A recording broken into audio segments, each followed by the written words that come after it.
Good morning, everyone. How are you doing this fabulous Saturday morning? It's good to have you here. Thanks so much for tuning in. If this is your first time to catch me live here on this live broadcast, thanks for popping in. Appreciate it. My name is Ronnie Harden. I am an editor, I am a copywriter, I am an educator, and I love to stop in here on Saturday mornings and pop in and say good morning and have some coffee with you and just talk about some great stuff going on. Got a lot of things to cover today. There are some new books coming out that I cannot wait to share with you. But first, let's have some coffee. Okay, so wherever you are, if you're watching this live, if you're watching this via replay, I hope that you will take a moment to grab a mug, grab some juice or whatever you have nearby, pull up a chair. Maybe you're sitting on your couch. Maybe you're still getting out of bed. Whatever you're doing, I hope that where you are, you're having a great start to your Saturday morning. It's good to have you here. Hey, Jan. Good to see you, my friend. How are you doing? So if you are joining me live, please pop in and say good morning. I love getting to say hi to all of my friends. And I shared with you a little bit in the notice of me going live that something old is looking a little new. Well, let's talk about that for a second, shall we? It's been a while since I've done a hairdo update. And for those of you who don't know, so I am, let's see, what is today? The 14th? Okay. So I am, see, March, May, June, July, August, September, October, November. I am 10 months out from finishing chemo, which means I am, let's see, during the month of May, I did radiation. So it's June, July, August, September, October, November. So I am 10 months out from chemo. I am 6 months out from radiation, and my hair has been growing back. Now, for those of you who didn't know or you're catching live, I went through breast cancer in 2019 into 2020. So I started my 2020 coming out of chemo and hoping, all right, we're past this. We're going to get on with the program here with getting well. And boom, coronavirus, which I also got this summer. Well, let's do a hair update, shall we? Look at this, guys. Wow. I mean, the dew is growing strong. The Hawaiian hair is growing strong, and I've got this flip thing going on. My cowlick right here is still going strong.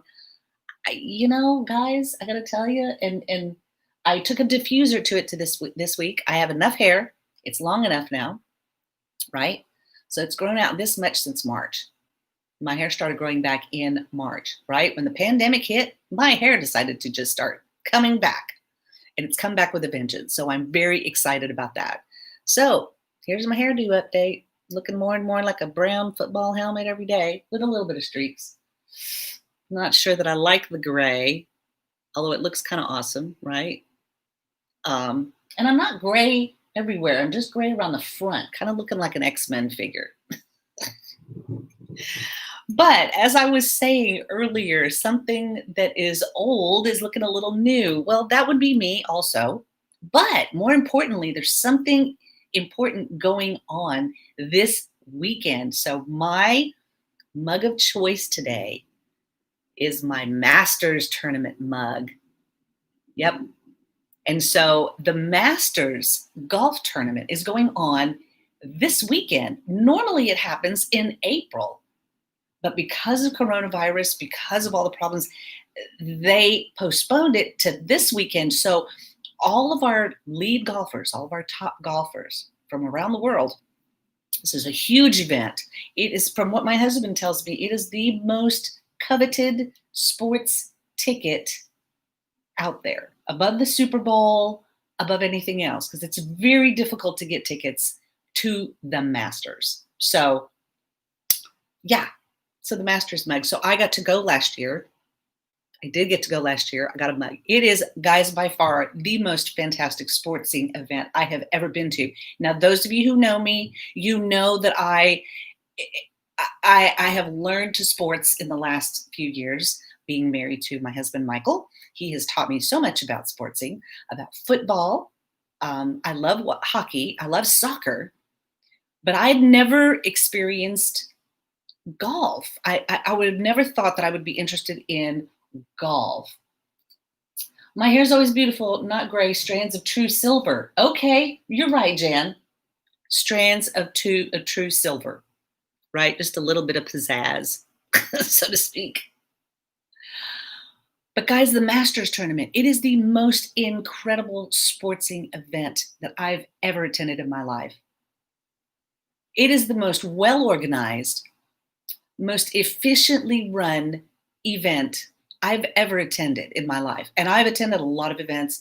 I've even organized and been part of some really great events. But I got to tell you, the Masters, there's nothing like it. And so to get to see Tiger Woods play last year and win was phenomenal. I remember leaning over to my husband and saying, okay, babe, so how far would you say Tiger is from us right now? As we were sitting, how far are we from Tiger right now? He'd say, I want to say about 8 feet, 8 or 9 feet. And to watch these players play live in person, to watch their incredible concentration and the way that they play the Masters tournament. So if you're not watching it, tune in this weekend. I've got some players that I picked that I hope are going to do well. Yes, I'm participating in a little golf pool. That's how much I love it so. So today's saluting mug is to the Masters tournament, to all of the people who organized the Masters this year, to scramble and put together something like that, bringing in all of these golfers from around the country and around the world to play safely and enjoy. And they're facing weather that they normally don't face. It's in Augusta, Georgia. The grounds are so beautiful. I don't have any pictures of me attending the Masters. You know why? Because they don't allow cell phones. They don't allow cell phones inside the Masters. It is an event that you experience with the people there. And I got to tell you, not having my phone with me, because you can't even have it on you. You can't even bring them in. They check you. You cannot bring cameras of any kind into Augusta National. And so for me, being out without my phone those days was actually kind of freeing. It was actually kind of nice. The grounds are the most beautiful grounds. You walk into this place and it's like a garden paradise, unlike anything I've ever experienced before. So if you're following the Masters tournament, check out their page on Facebook. It's really, really awesome to see the trees changing. The players have even said it's a little difficult for them this year without the crowd cheering them on. You hear them make shots and you hear a few little, they're having to play in November as opposed to April. The weather's a little different. The magnolias are not blooming. So it's even different for the players to experience this setting in a different way. So setting plays an important part in our stories. For these players, the setting is the same, but it's a little different, right? And the Masters has never been played in November. So when I said that there was something old looking new, that's the thing, is that the people who organized the Masters had to take this event and tailor it and streamline it so that not only they could still play, but also that they could still, broadcast it. And to all of the people in the city of Augusta who this is part of their livelihood. Schools plan their spring break. A lot of people work the tournament to make extra money. So it's a little different. But organizations and events and things, people have really had to get creative in how they operated this year with golf tournaments, with sports, with football games, right? With all of our sports, that those things have still been able to go on in a different way. So setting plays an important part in our stories. And so these golfers are experiencing something new even though they're in a setting that they've been in before. Good morning, Kevin. How are you doing? Good to see you, my friend. Thanks for being here. Well, guys, as I said, there's a lot of stuff going on, and I gotta tell you, I don't know about you, but whew, last time I talked to you, remember? For some reason on my live broadcasts, every time I log off, I find out about someone passing away. I'm starting to get a little nervous about that. But last week when we talked and I logged off, we lost Alex Trebek of Jeopardy. I don't know about you, but Alex Trebek has always been a part of my life. I loved watching Jeopardy. I would watch Jeopardy when I was either making food or folding laundry.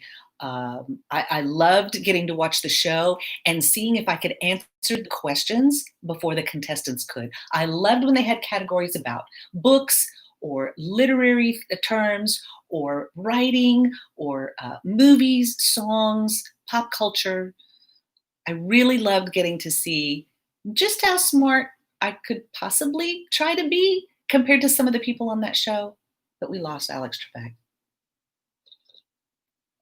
So I'm still thinking about that. I'm still trying to wrap my head around these icons of our life that we're losing, right? Things that are shifting and changing. Well, speaking of changing, I don't know about you, but daylight saving time, guys, whew, okay. For people who want to get rid of daylight saving time and stay on standard time, you realize that what we're experiencing right now is standard time. So I know that in, say, for example, where my daughter and my son live in Nashville, the sun goes down at like 4:38 in the afternoon. It gets dark before 5. Here in Texas, yeah, right about 5 o'clock, a little after 5 o'clock, it gets dark. I don't know about you. How many of you have felt like you want to go to bed and you look at your clock and it's not even 8? So changes, things that change and how we respond to them, right? So daylight saving time. And it happened the same time that we had the election, which we're still waiting for those results to be certified. And I don't know about you, whew, guys, this election year was a whip. Still is a whip, as we're still waiting to find out what's going on. So we'll talk a little bit more about that when I talk about the new books that are coming up. But here's something interesting that happened that nobody talked about, that didn't make the big news. I don't know if you all even saw it or heard about it, but we had a Miss Teen USA winner crowned in Memphis, Tennessee.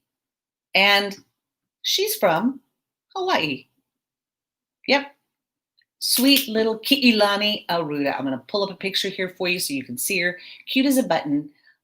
She is the new reigning Miss Teen USA. She will go on to compete in the Miss Teen USA pageant representing Hawaii. She is from the island of Kauai. And let me read to you a little bit about Ki'ilani. Okay. So Ki'ilani, and first of all, this is the second only Hawaiian contestant to win the title. She is from the Garden Island of Kauai. She is the second from the state to win a Miss Tennessee, a Miss Teen USA title. And she was crowned last Saturday, so 1 week ago today. She beat out 50 other girls. And a little bit about her background. So she, her pageant, let's see. Paula Shugart, president of the Miss Universe organization, is impressed by how real Aruda is and how she wants to bring awareness to children like her youngest sibling. Her youngest brother is autistic, and that was part of the platform that she ran on. She said the joy that Ki'ilani radiated was so beautiful and genuine. Leading with a heart like that, I know she will be a wonderful Miss Teen USA. I was so touched when I spoke with her to learn about her younger brother and how he has inspired her in her philanthropic work as an advocate for those with autism. I was so impressed by her dedication to her studies as an honor student, as a woman in STEM. Oh, hi, Milo. Milo's here. I am so proud to help her build a platform for women like Ki'ilani to lead from, and I'm excited to see how she uses this year to grow and learn and lead. Hi, Milo. How you doing, buddy? So she graduated from the Island School this year with a 4.0 GPA. She served as student body president. She was a member of the varsity volleyball, swim, track, and field teams. And she is currently a student, a distant learner student from the University of Puget Sound. She is studying molecular and cellular biology. She plans to continue her education at the Stanford University School of Medicine to become a dermatologist.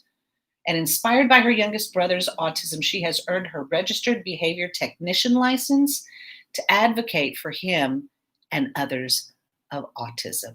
So, congratulations to Ki'ilani Aruda, Miss Hawaii, Miss Teen USA. She is going to do a wonderful job representing not only the Garden Island, but also other youth, right, of the United States. So we're really proud of her. We're really, really excited for Ki'ilani.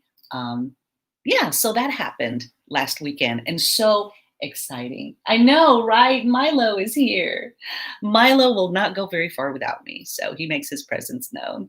Good morning, Carol. How are you doing? Well, speaking of leadership, guys, I want to share with you this week's Hawaiian word of the week because it does have to do with leadership, something that Ki'ilani reflected and all obviously displayed during the pageant and in her presentation and in her win for Miss Teen USA. So the Hawaiian word of the week. You know, I love to get to share with you some Hawaiian words from my culture, educate you a little bit on what those words mean, and talk about how we can use those words and those definitions and apply them in our English words and in our life today. So, your Hawaiian word of the week, okay, is alakai. I have it up here on my board, alakai, and it means leader or leadership. And let me read to you a little bit about what alakai means. When you are alakai, you lead with initiative and with your good example.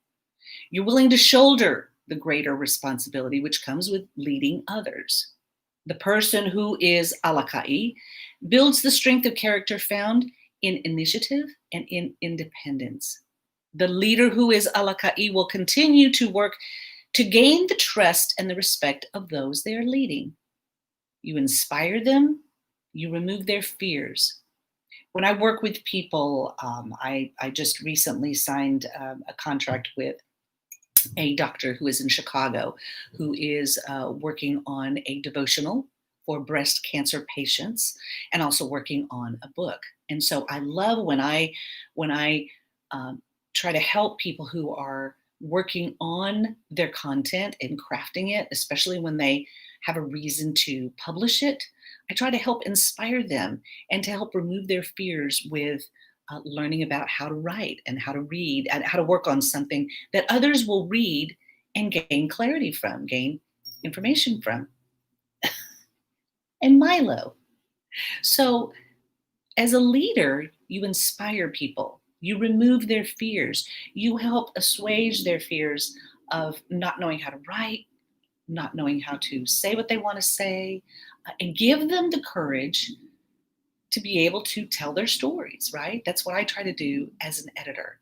So those who are in positions of leadership, those who are alakai, they possess a strong belief in their own capacity and the power of possibility. They are confident optimists and they are filled with hope. In this election season, the people spoke. They wanted to choose a different leader. And I know that there are people who are excited and elated. There was celebration in the streets. People of color and minorities for the first time are going to be represented in a way that they never have been before. I don't know about you, but I am ecstatic that we have a female vice president elect. Not just because of her position and not just because of, and she even said this, Kamala Harris even said this, not just for her, but for the many women little girls who will look up and say, someday that could be me, right? Because now the glass ceiling has been shattered for women in high office. This opens the door for even Republican candidates who are female that could run for office, right? So it's not just about the president elect and the president and the vice president elect for this season. It's for those ones coming up in the future. And so I'm hoping that as the people spoke this year and people of color have more representation now, their voices were heard. I'm hoping that this will start the path to us healing, becoming whole again, becoming a united States of America, not a divided States of America. So, Alakai, as a leader and the leadership that you extend to those that you are in contact with, what kind of a leader are you? Are you empathetic? Do you understand those who you are leading? Are you trying to help them? Or is it all about getting all of the followers you can and making sure everybody likes you and everybody follows all your content and always loves you the most? It's not what it's about. Great leaders are not concerned about themselves. Great leaders are concerned about those they are leading. They take care of those, whether it's a Bible study group or a women's group or a nonprofit, or maybe you mentor and work and help others who are leading their own small businesses. Maybe you're a teacher and you're leading a classroom. Maybe you're a professor and you're leading other teachers to learn how to educate them. Maybe you are a leader in the social media influencing world and you have people that follow you, that look to you. I follow John Acuff. I've been in his circle for quite some time. I also have the blessing of knowing John personally enough to where I can talk to him or email him or get in touch with him. But I really appreciate his leadership in the speaking world and especially in the writing world. He's written 7 books and he still doesn't try to come off as an expert because he's learning along the way. So, Alakai, your Hawaiian word of the week, meaning leadership or leading. How do we lead?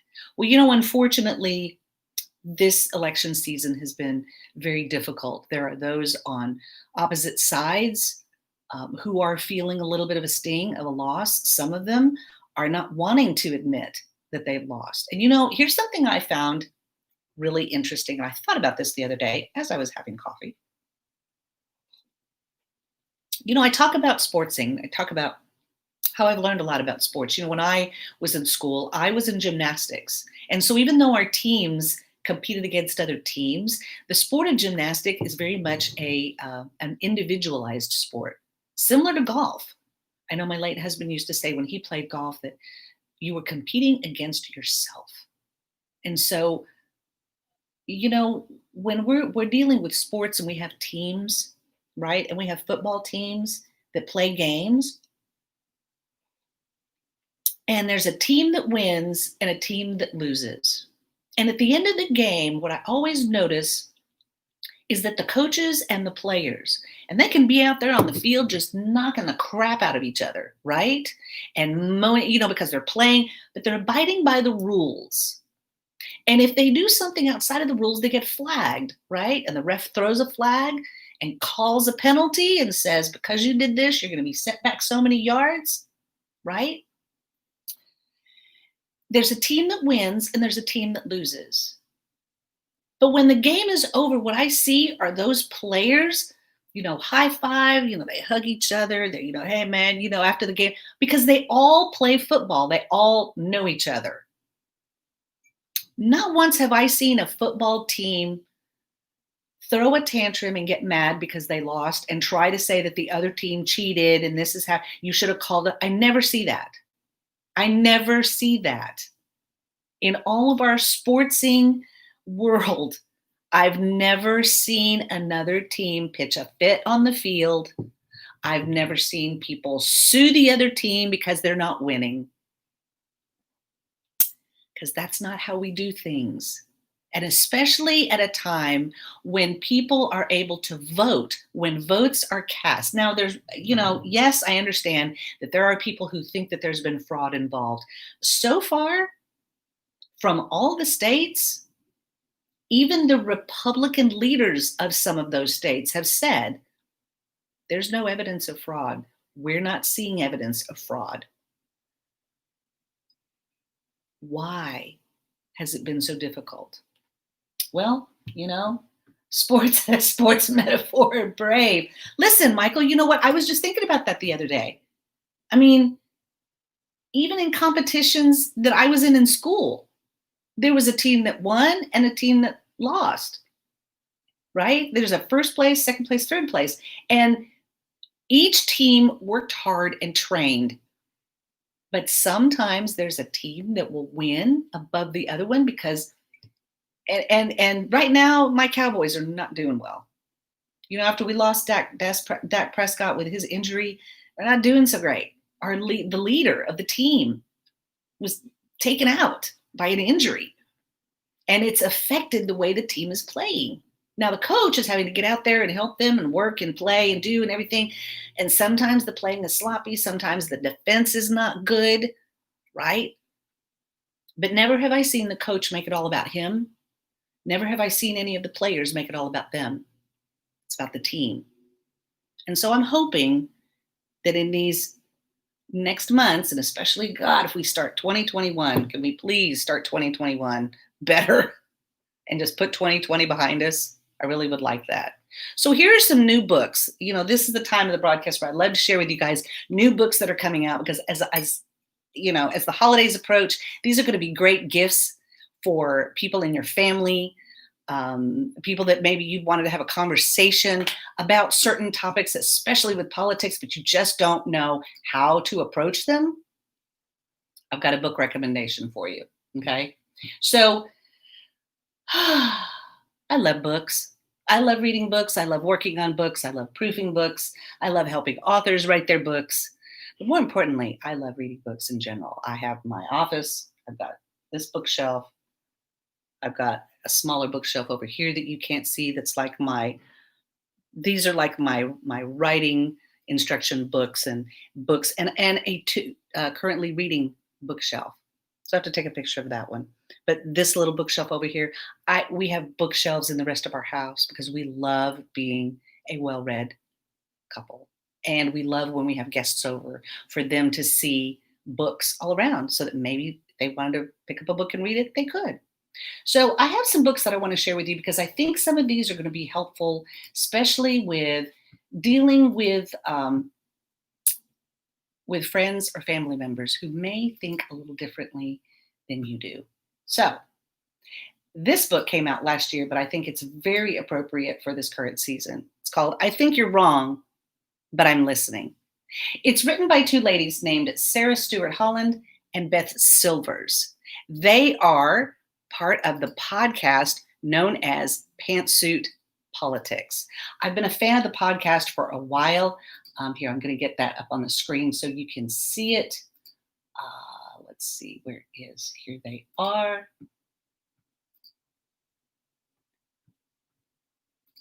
I will share that here in the screen. Okay, so Pantsuit, here, I'm going to fix it this way so you can see me. So, actually, let's do it this way. There we go.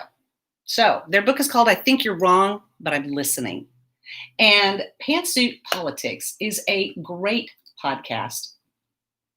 They are, it says a podcast for real conversations that help us understand politics, democracy, and the news while still treating each other like thoughtful human beings.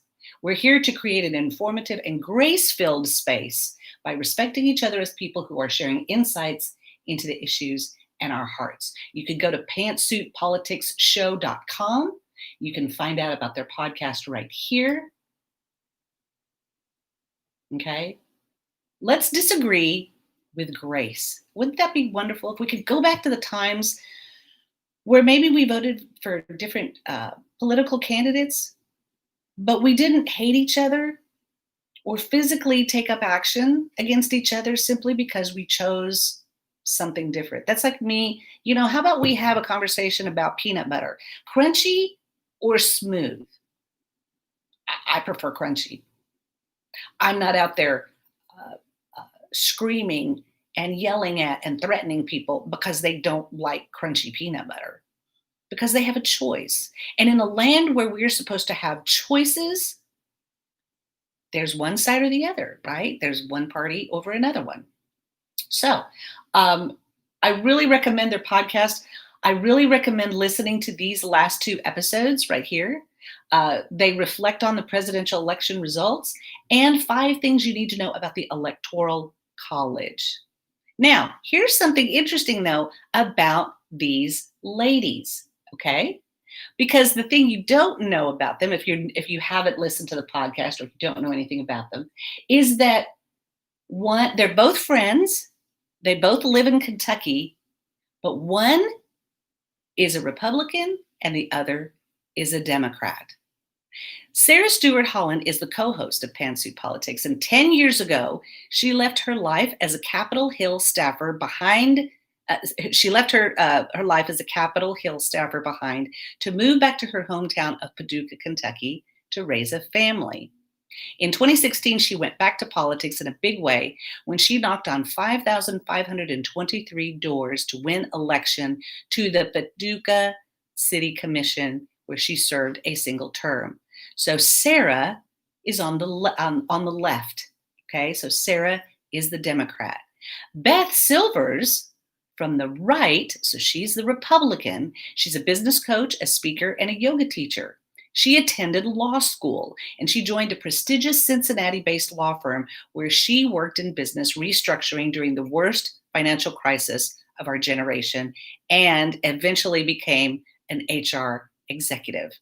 Beth now helps businesses and individuals realize their potential. She is a graduate of Leadership Northern Kentucky and has been named an HR game changer by Workforce Magazine and is one of Cincinnati's 40 under 40. She lives with her husband and 2 daughters in Union, Kentucky. So these ladies are friends. Each one is on a different side of politics, and they've had their podcast now for quite a while. And their book came out last year. So in their book, they try to talk about how to have grace-filled conversations about politics instead of screaming at each other, instead of yelling at each other, instead of threatening violence, right? Because guys, we elected a president, not a king. And right now with the coronavirus pandemic spiking again, we're coming into the winter months, guys, where we are going to have problems that we've got to get a handle on this. So understanding how people feel right now, because listen, there are some hurt people out there. They're angry, they're bitter, and we've got to be able to love them and have grace. I'm not saying love them and hold them close. I'm saying they're all blood-bought human beings whose lives are here, and we have to learn how to get along and live with each other, or we're going to tear our nation apart. And I don't believe that's what God wants, and I don't believe that's what you want either, right? We can get along with others that we don't agree with. So pick up a copy of their book, I Think You're Wrong, But I'm Listening, and check out their podcast, because I think when you listen to both of these ladies talk, they have such an elegant way and a very educational way of explaining things. So if you don't understand how the Electoral College works, listen to their podcast episode. They go through very intensively the history of the Electoral College, its purposes, and why now, today, it may not necessarily function well for this modern age. So how do we change that? How do we make changes to things that have been traditions and institutions for the last 200 years, right? So pick up a copy of their book, I Think You're Wrong, But I'm Listening. Give it to a friend this year for Christmas. Give it to some family members. The thing that's hurt me the most is to see how many families have been fractured over politics. Over politics. Really? I don't understand that. There are bigger things on the horizon. There are bigger things that we deal with in life, cancer, other things, mental health issues, terminal diagnoses that are much bigger than our politics, that affect our everyday lives. So, recommended book. I think you're wrong, but I'm listening. So check that one out and check out Pantsuit Politics. Their podcast is great. And I'm going to be putting links to these all in the comment thread for you so that you can pick up a copy. Okay. So that's one book that I thought you might appreciate. Another one coming from a well-loved friend that we all know, that we all love her music, but Dolly Parton has a new book out called Songteller. Now, this is a new book, and Dolly's had so many books out spanning her career and spanning her life. But Dolly this is a book that celebrates her remarkable life, her incredible career, and it's told by Dolly in her own words. So it's going to explore the songs that have defined her career.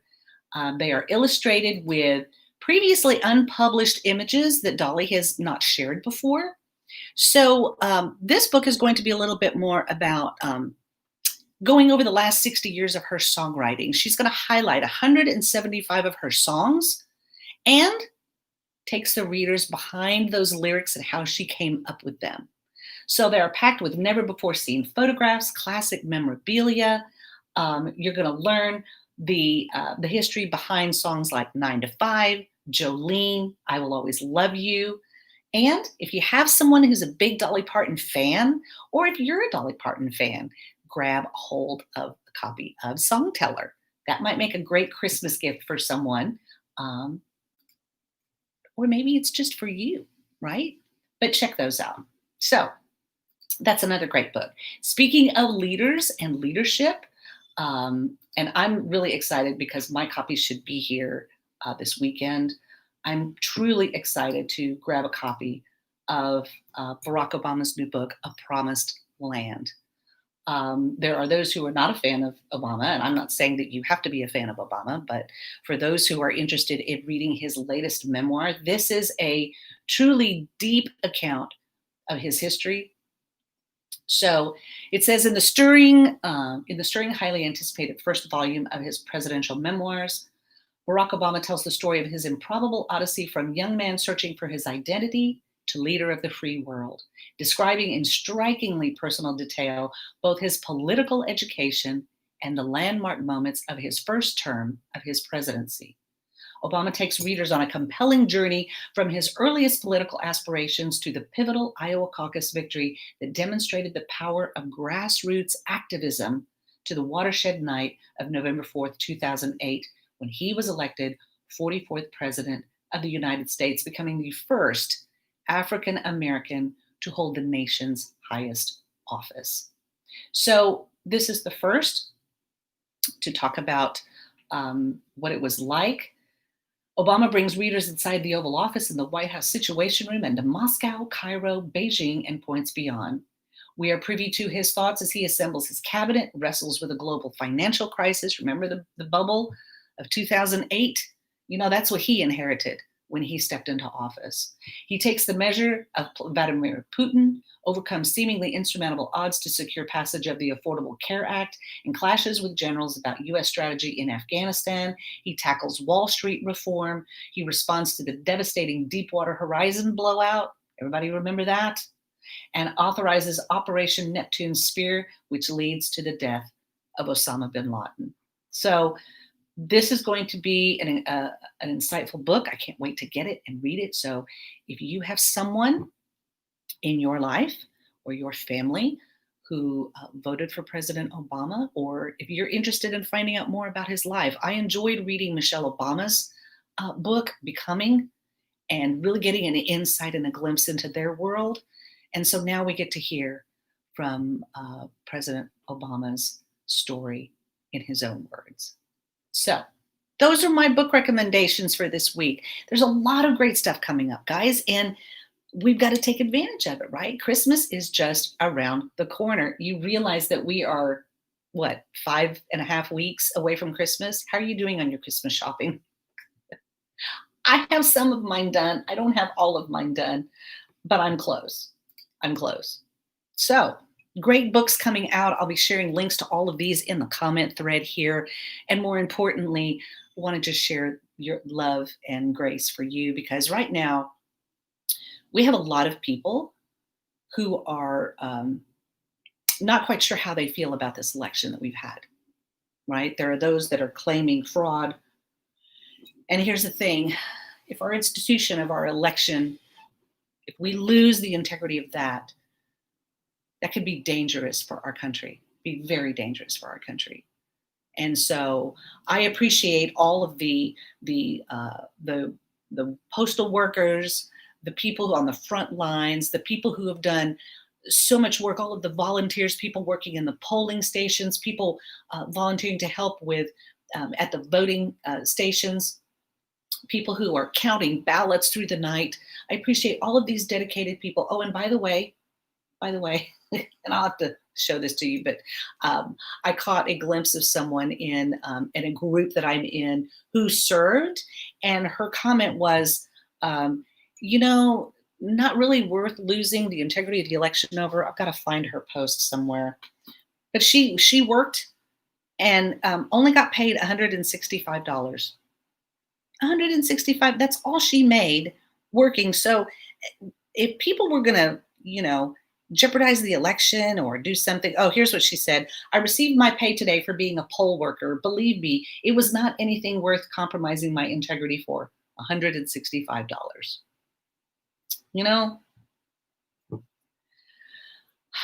Alakai. Alakai. This is our word for this week and beyond. What kind of leader will you be with the people that you influence? I hope that as I do my live broadcasts here and I share a little bit of my world with you, I hope that I'm being a good leader. I'm trying to lead with grace and love, and I'm hoping to encourage you to maybe tell your own story. You have an important story to tell too. And whether you do that in a blog or if you share on social media, whatever it is that you do to get your story out there or to communicate with those people that you are leading, do it with grace, do it with love, do it with excellence. That's what we're here for. That's why we're supposed to be helping others. And so if you need help telling your story, please let me know. I would love to help you because I love working with people and helping them find their writing voice and tell their stories well. So in this next coming week that we have, hopefully we won't lose anybody. I'm feeling really weird about every time I sign off or log off on my broadcast and I find out somebody has passed. I'm really hoping that when I log off, we don't lose anybody else, at least for the next day or so. But even if we do, I hope that the memories of those people are filled with grace and love, and those memories that you have of those people are good ones. Because we've been given the gift of today, the gift of time. Let's make it the best we can. We're not guaranteed tomorrow. We're not guaranteed next week. What we have is today. So let's make today awesome. So fill up your awesome tank. I fill up mine every morning. Hopefully you have some fun mugs to fill up. And then share that awesomeness inside of you with someone else because they need it today. You never know how a post you share or something that you write and share will encourage someone, will help them step out of, the dreariness or the darkness that they're experiencing in their world and lifting them up and giving them hope and encouragement to be better and to make today awesome. So I hope you're able to do that. Thank you so much for spending your morning with me. All of those that you are here on live on the broadcast, thank you for being here. And if you're watching this via replay, mwah, I love you to the moon and back. All right. Guys, have a wonderful weekend and next week, and I'll see you back here next Saturday where I'll be broadcasting live on the road from somewhere. So you'll have to tune in and find out where I'm going to be. And I hope you have a wonderful weekend and a great next week. And I'll talk to you next weekend right here on Coffee Talk with Ronnie. Thanks for being here.